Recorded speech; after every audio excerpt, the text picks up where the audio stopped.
ഇതെന്നാ ഇടപാടാ കറിയാച്ച? തന്നെ കണ്ടിട്ട് കാലം കുറയായല്ലോ. പണമെങ്കിലും കൊടുത്തയച്ചൂടെ? കാശിന് വലിയ ഞെരുക്കമുള്ള സമയം. ഞാനും ഈയിടെയായിട്ട് അല്പം ഞെരുക്കത്തില്ല. ആകെ ഉള്ളത് 6 MLA-മാരാ. അത് 3 എണ്ണം കയ്യാലപ്പുറത്തെ തേങ്ങാ പോലെ ഇരിക്കുക. ഇനി ഈ വള്ളം അങ്ങ് മുങ്ങിയാൽ അടുത്ത ഇലക്ഷന് നമ്മുടെ പാർട്ടി നീന്തി കയറുമെന്ന് ആർക്കറിയാം? അതിനു മുമ്പേ പാർട്ടി ഫണ്ടിലേക്ക് 10 കാശുണ്ടാക്കിയില്ലെങ്കിലേ പാർട്ടി പൊളിഞ്ഞു പോകും. ഇപ്പൊ തന്നെ 2 പേര് സ്കൂള് ചോദിച്ചു. വേറൊരുത്തൻ ചിരട്ടക്കരിയിൽ നിന്ന് നല്ലെണ്ണ ഉണ്ടാക്കാനുള്ള ഫാക്ടറിയും ചോദിച്ചു നിൽക്കുക.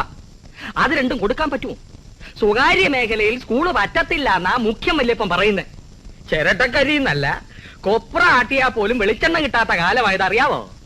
നിങ്ങൾ എന്തായി പറയുന്നേ? കാട്ടുതലയും ചന്ദനും ദേവയ്യന്റെ അടുത്തുനിന്ന് വന്നാലല്ലേ എനിക്ക് പണം മടയ്ക്കാൻ പറ്റുന്നു മാച്ചാ. അപ്പൊ ദേവയ്യൻ ലോഡ് അയക്കുന്നില്ലേ? കാട്ടിലെ മരം മുഴുവൻ വെട്ടിമുറിച്ച് മുടിച്ചെന്നും പറഞ്ഞാണല്ലോ നാട്ടിപ്രക്ഷോഭം. ഞാൻ ദേവയ്യനെ കണ്ടിട്ട് തന്നെ മാസങ്ങളായി. അവനിപ്പോ മറ്റാർക്കോ മറച്ചു വയ്ക്കുന്നുണ്ടോന്നാ എനിക്ക് സംശയം. അവൻ അങ്ങനെ നമ്മളെ ചതിക്കൂ? ചതിച്ചിട്ട് അവൻ എങ്ങോട്ട് പോകാനാടോ? ആരുടെ സപ്പോർട്ട്? സപ്പോർട്ടൊക്കെ ശരി, ചക്കരക്കൊടമാ ദേവയ്യൻ. ഘടകകക്ഷികൾ ആരെങ്കിലും കൈയിട്ട് നക്കുന്നുണ്ടോന്ന് ആർക്കറിയാം? എന്റെ പഴയ മനസ്സിൽ തോന്നുന്നത് ഞാൻ പറയാ. തോമച്ച, നമുക്ക് ഈ ഇടപാട് കഴിയുന്നതും വേഗം നിർത്തുന്നതാണ് നല്ലത്. ദേവയ്യന്റെ തലക്കേ രൂപ 10 ലക്ഷമാ.